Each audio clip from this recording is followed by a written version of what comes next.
can I just jump in there, Simon, as well? Really interesting what you said about the football club example. Sorry, are you on the stage here, Luke? I'm not sure. Yeah, sorry. I'll put my hand up next time before I jump in. Yeah. No, I just interesting what you said, Simon. That just like sort of tweaked something with the football club example. Why do football clubs, the big ones, have millions of followers and follow very little? Because people follow them to get value from them. The whole reason they're following Man United, for example, is because they want to hear all about Manchester United. And obviously, to that person, Manchester United provide a lot of value. So there's perfectly acceptable circumstances where your followers to following ratio can be drastic, because you have a support of people that are really trying to get something and benefiting from the content you're putting out there. But it's the fine line, isn't it, between that and sort of a business having that, and then an individual having a large following and not following a lot of people. And it's at that point, I think, you then question, if you don't know them, well, what is your game here? Why have you got so many followers? Are you providing that benefit to people and value, or is it just a numbers game to you? And you're looking to ultimately get something else out of it that further down the line. It's such a key thing. I mean, you mentioned football. I've just looked at Manchester United's Twitter account, and they are following 149 people, or 149 accounts. Their followers are 24 million. Now, you would expect that, and you're absolutely right. There's value from their Twitter account. There's commentary, there's a worldwide brand there that people are following. I think it's slightly different when, and I've got to be careful here because I love my football. But when you've got obviously a football club that's got 24 million followers and they're only following 149, I think that's acceptable. When you've got a business which is obviously, buy this, buy me, you're not buying the brand, you're buying an individual sometimes who then is getting you into their their way of the world sort of thing. Whereas football clubs, I mean, most of us were born before Twitter actually came out anyway. So we've been bought into their brand from birth, some of them, and there is this unwritten rule with football that there's two things in life you can't change. One is your mum, and one is your football team. So sort of look at it and you think, okay, I can understand why that is the way it is, and they do use it as a broadcast mechanism of obviously information, but also commentary on the games as well. So it's very, very interesting. Yeah, just for everybody's information there, Kelly has just sent me a message saying they couldn't hear me.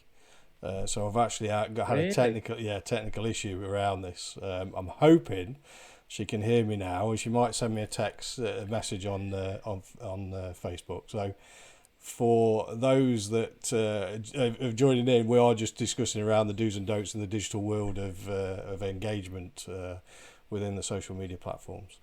So where did we get to with that? Because I was just rectifying that, and hopefully it's working. I can see me mic. No worries. Okay. Yeah, I think with that, Adam. And Kelly's just said, "Yes, I can hear you." Hey, you're back. I think we've done Clubhouse to death. To be fair, I think that's the biggest gripe that anybody's got with it, is that sort of getting in a room and encouraging the following. I mean, if we don't mind, I'd want to go on LinkedIn next, because I think there's a lot to dig into LinkedIn, in do's and don'ts. So. First of all, the good things about LinkedIn. I mean, so for example, today was on a network meeting, and after the meeting, connected with 7, 8, 9 people from that meeting. Only met them in the meeting, but within 30 seconds to 10 minutes of that meeting finishing, they'd sent me a request with a nice personalised message underneath saying, "It was great to meet you today. Let's connect and stay in touch." Brilliant. That personalised message straight away. Great. On the other side of things, I get LinkedIn ads all the time. That is a generic message with my name either edited in or not even put in there, quite clearly trying to sell me a product or service before you even open the message. And to be honest, half the time I just don't even read them. I just delete them straight away. But that is something that the platform itself is providing for people, and people are paying for that service. So with LinkedIn, I think it's hard to where do you draw the line? Because although yes, okay, people are sending you direct messages, they're paying for that privilege, and that's a service that the platform itself is providing to people. So, whose fault really is that if they're being enabled to do that by the platform itself? It's an interesting one. I think, to sum that up, you're looking at the old analogy of hunters and farmers. Are you looking to farm your network, or are you looking to hunt through it? And those that are normally hunted are normally those that are in for the quick sale, and that's it. You don't see them again. So, I don't respond to anyone that sends me those messages, but someone that sends me a personal invite after a meeting saying, "Great to see you, any chance we can have a coffee, can I connect with you?" Yeah, depending on 99% of them I do accept. 1% of them I will look at it and go, do you know what? No.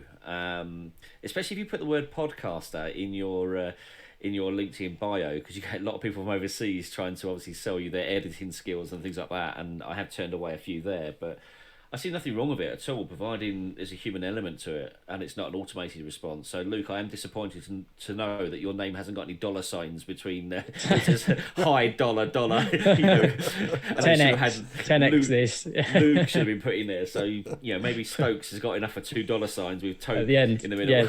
That sounds good. Yeah, I might change that on LinkedIn. Might get a few more responses, you don't know. Yeah, the LinkedIn side is, I think that this one in particular is, for me, is don't sell me on the first, don't try and sell me on the first, the connection. And if you're going to do that, I will bin you, but I'll send you a message I'll reply to you, but I won't connect with you. And I'll reply to you and put you right as to why you're not gonna succeed doing that.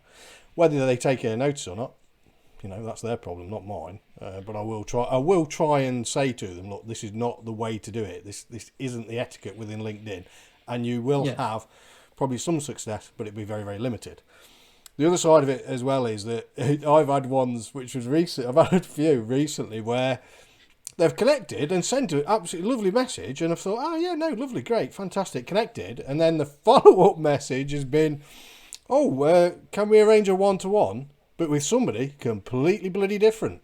So it was a woman that connected, and they wanted me to have a one-to-one with this bloke, and I was thinking, how's that work?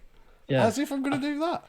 I'll tell you what I've done on LinkedIn. When I've had people approach me saying, can we get together for a one-to-one, it's either they want to sell their product to me, or they're wanting to engage, or they just want to get to know me. So I think, right, okay, let's see where they're at. So normally, I'll extend the time a little bit. So I'll say to them, look, I'm really busy this week. Can we meet next Friday? So at least I know it's a week away.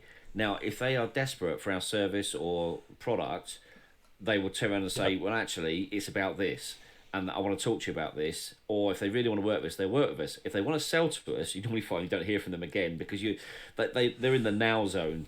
They're in that zone now, and it's interesting. And I'll tell you the other thing I've done with them as well is, and this was a bit cheeky of me, and I've done this many times. If people approach me with their sales tactic, I'll actually respond back to them and say, no, great, you're obviously looking to meet people to talk to them about your products. And they go, oh, yeah. Right, come to this network meeting. Now, pre-COVID, I'd invite them along, and actually a couple of people actually came to network meetings. So you should generate a new person for the room. Simon bought visit, he's great, and all this lot. But also, on the Zoom meetings, one of them actually really annoyed me that much, because they were obviously trying to sell, well, they were selling to me straight away. I actually invited them to the meeting. I said, oh, this person's approached me on LinkedIn. I thought they'd like to meet you guys. And you could just sense the whole screen going, I can't believe you've just done that. But I'd already said to this person, look, I'm not interested in your product. They tried to sell to me again. And I thought, right, let's put you straight in the lion's den, because network people do not want to be sold to. And they were obviously looking to sell and run. And I was like, no.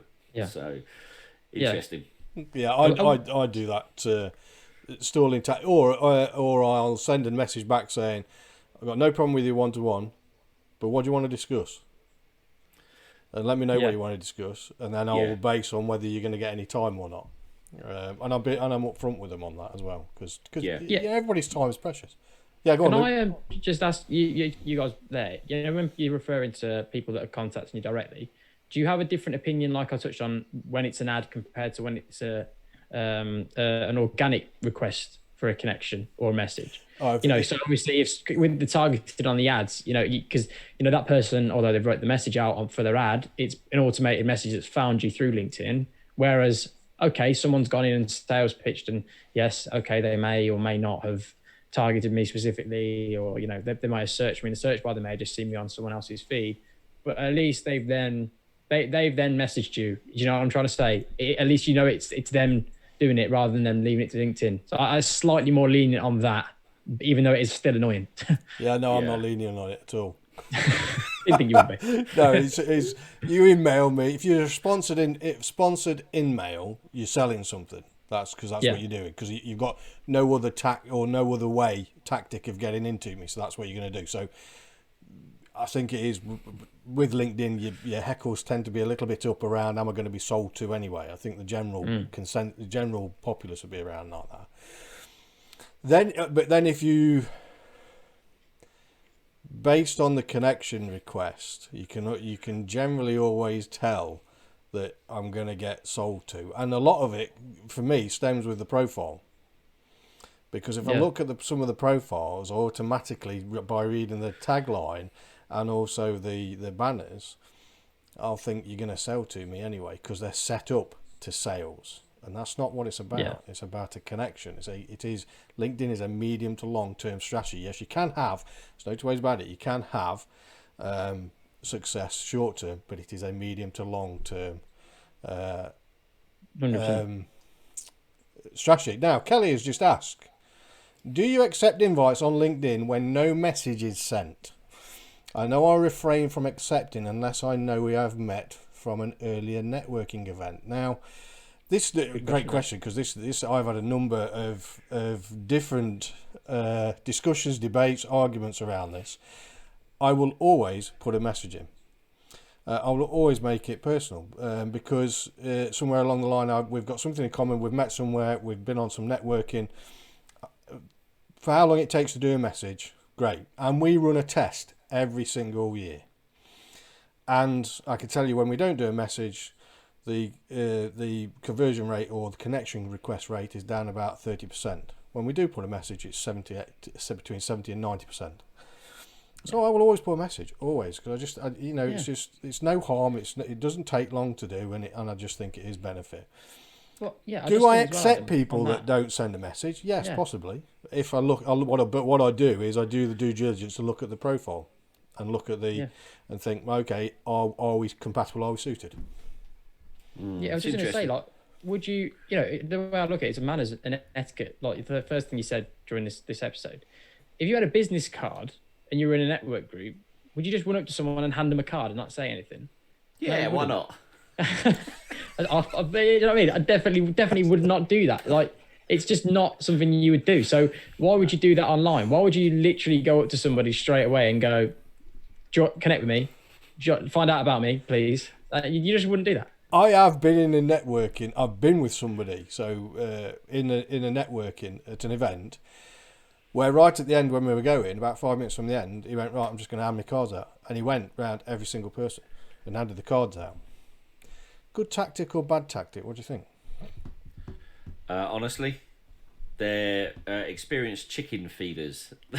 They like to dish it out like chicken seed. It's just like, no, just don't do it, because at the end of the day, I think it's the wrong way of doing it. I think it shows desperation, and I think it's a case of like, look at me. By the way, thanks for your card. See you later. I'll contact you when I want to sell to you, not when I actually want to get to know you. So I think it's an interesting one. Going back to Kelly's question, I think for me, if they're potentially Russian or something like that and look like they've got a lot of money, of course I connect with them without a message. Chances are they're going to do something, flog me something from overseas. But no, joking aside, I would never connect with people this day and age unless I could get a bit of background information, because obviously I'm quite public in some of the stuff we do and that I'm involved in as well. And I just think, do I really want these people in my network? She's got another one for us now as well. Another one for you. Come on, Kelly. When LinkedIn tells you Dave viewed your profile, whoever Dave is, Kelly, you don't know Dave, do you send them a message with reference to noticing them reviewing your profile and ask how can you assist, or do you have to leave it be? I do actually do that, Kelly, because it is more often than not that they could be after something and they've spotted something in your profile. So test it. That's my personal opinion. And yeah, I have got business off the back of that. So I'm going to agree with you, Adam, because to me it's like you own a shop and you've got someone looking in your window and you haven't got the decency to acknowledge them or wave at them or smile at them. So, or exhibitions, another one where you're exhibiting at an exhibition, someone comes to look at your exhibition stand and you don't even acknowledge them. If someone looks at my profile, I will look at them back, to show that I've actually looked back to see maybe what they're looking at. And sometimes even reach out to them and say, hi, noticed you looked at my profile the other day. Is there anything I can help you with? And just leave it at that. What I won't do is go, hi, Dave. Thanks for looking at my profile. By the way, we do this for $799 plus VAT. And if you want it, we can actually upgrade you to $5,000. Because Dave might not be interested in that. He might be interested in something else I've been involved in. This is on my profile. I'm not obviously what we supply now. So yeah, absolutely. They maybe they're looking for a connection you're connected with, and can you marry that connection up and be put elsewhere? And I always think around that as well. So I always do that exactly the same in saying, look, I noticed you viewed my profile. Is there anything I can help you with? Just let me know. No problem. The other thing is, brilliant. They're searching for people on LinkedIn, and they found the wrong Adam Payne or the wrong Luke Stokes, and God forbid if ever you find the right Simon Cox, because at the end of the day, there's loads of different people on LinkedIn, and they could be searching for somebody. And I've done it today actually. I've gone to tag somebody in a post, and then couldn't find whether I'd tagged the right person. I had to go back onto another LinkedIn page on another browser to actually make sure I was looking at the right account. And I was actually looking at the wrong account. So that person's actually got me viewing their profile accidentally just because I couldn't find the right person to tag. So, it's an interesting one. But what about you, Luke? Good example. Good example with the shop analysis, Simon. I was going to say similar, like a retail scenario. I used to actually work in retail and like, shop assistant sort of thing. And it's like when somebody's sort of looking, but they're looking a bit confused, and they look like they might need help. If somebody views your LinkedIn profile, but you're not too sure who they are, you're automatically going to be inquisitive. So, I wonder why they did that.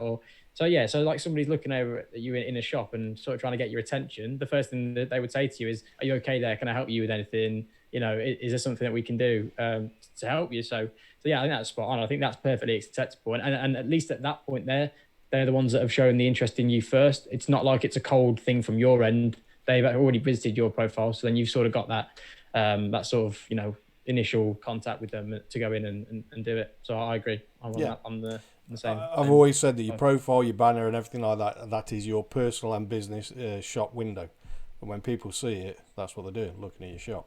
And it should be set out like that. So next one then. So Twitter, we spoke about Twitter last week, but I think one of the things that highlights this for me is around value, giving value and being able to be help and support is what is the principle that I like and the principle that I follow. If I can help somebody, I'll help them no matter what. If I can't, I will more than likely have somebody else that can. So, Gus Bandel, sent me an email last night when I was doing the manufacturing hour. And just at that particular moment, the coincidences of timing, he sent over around the funding that's coming out of a university for manufacturers. AMTICA, I think it was called, the acronym of it was. And he said, "Is this any use to you?" Sent it to me on email. And I said, "Oh, yeah." And just at that point there, I was doing the manufacturing hour. And I said, "Yeah, absolutely. Send it over and I'll get it straight out onto the manufacturing hour," which we did. And then I noticed that because it happened that quick, they then created a profile the university had, and then they were liking and got engaged in the manufacturing hour. Now that for me is what it should be about in some of this, in helping and supporting. And I said to Gus, get anything like that, get any information, because I don't always get all this. Just bung it over, lob it over, and I will put it out there, blast it out. And I know you're the same, Simon, because you did the Northant stuff and the recovery through Enterprise earlier today as well, and just blasting out, and then they commented on it. So, what else? Any other things from the Twitter? Any bad habits, good habits on Twitter? I don't know. I haven't seen generally any bad things necessarily. I think it's all contextual. I think, with the examples you've given already, Clubhouse and LinkedIn, we've touched on our own personal profiles on there. Whereas we touched about Man United, for example, as a business on Twitter. I think on Twitter, Facebook, and Instagram, if someone is engaging with your business account on that profile, that account is serving its purpose in terms of the whole reason you've got that Instagram page, that Facebook page, or that Twitter page is to be a presence in case somebody wants to contact you about your business. So somebody getting in contact with you on Twitter or sharing something with you on Twitter or Facebook or Instagram, that's exactly what the whole point of the account is. So that's great. A direct message out of nowhere on Twitter and Instagram and Facebook is brilliant. On the personal side of things, again, I think even on those ones, I think it's a bit more acceptable for somebody to message you on Facebook or Instagram or Twitter on your personal profile, asking for something or asking questions, if it's around your business or something like that. I mean, we had something the other week. I got a few DMs about Clubhouse invites. I put a tweet out saying I've got a few. Some people DM me. But again, that was acceptable because it was in the context of what I was tweeting. And like you said, Simon, about the Northants stuff that you do on Twitter and getting that engagement, I think it's perfectly acceptable to do that within that context. So unlike the other ones, I think when it's in a business context or it's to do with something that you've posted on Twitter yourself, getting those cold replies and messages, I think it's absolutely fine. Here's one for you then. Have we misunderstood? This is a big question, this one is, I think. Do people misunderstand the use or term freedom of speech with social media? Yes. Would you walk down the street, and this has been my argument for years, would you walk down the street saying what you say in your social media accounts to people's faces? Chances are no, because you haven't got the confidence to speak. But people are happy to hide behind a keyboard or behind their phones. That's how you... And it's what, Luke? I think there was a glitch. I think it's exactly how you should be. Yeah, exactly how. Yeah, I think I lagged there. That's put 50p in the meter. We're nearly half an hour in, so I need to go and update that. Yeah, I think it's exactly how you should do it. Simon, spot on. Why would you say anything you wouldn't say to somebody in person? You know, there's a lot of things in sport at the minute around the abuse that people get on social media, etc. And that's going off topic a little bit, but you know, you should operate in that way. Do everything on social media that you do in real life. That's it. I agree. Yeah, absolutely. I mean, would you walk down the street and literally shout at another guy across the road about the colour of his skin? No. And well, I mean, people do it, but they're stupid. And the chances are they're going to get pounced on very quickly. But they're even more stupid because they would put it out on social media where they can actually be traced and it's a digital footprint and actually, you know, be traced back and actually be had up for it. So it's I don't know, it's madness what some people do put out there, and etiquette is one thing. I think the big frustration I've got at the moment is communication, where you sort of think, right, you know, there's a way of being able to communicate with people and they don't come back to you, and yet they profess to be in a digital world. And you think, oh, come on, guys, you know, if you're that much of a digital world, you know, you'd have picked up on the message. But hey, we're all busy. I suppose there's a lot of people homeschooling as well, so we've got to bear that in mind as well. So I think, on the communication side, I think for me, one of the pet hates I dislike is if you've instigated a conversation with me, or you've asked me for something and I've replied back to you, have the courtesy to reply back. Don't just leave it. You've engaged with me, I've given you the time over, and I've probably asked for more detail or done something. Just reply back to me, even if it's, you know, yay, nay, no, didn't like that, you know, whatever it is, just reply back, courtesy. I think we've lost some of that side, but I suppose this is a bigger thing around communities. I think at the minute, I think we need to get back into driving the local communities more.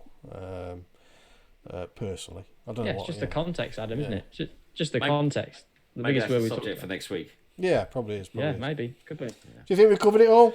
30 I'm minutes. going to shoot. I've got a radio interview to do in literally 30 seconds time. So no, you crack on. Shoot it away. No, brilliant. Okay, we'll draw it to an end. Great. That's thank you for another hashtag 530 live. It's 3 people watching. Apologies for my technical issue. I don't know what's gone on with my mic at the beginning part of it. But at least Kelly spotted it for me, bless her. Thank you very much, Kelly. Have a great rest of the week, and catch up with you later. Cheers, guys. Thank you.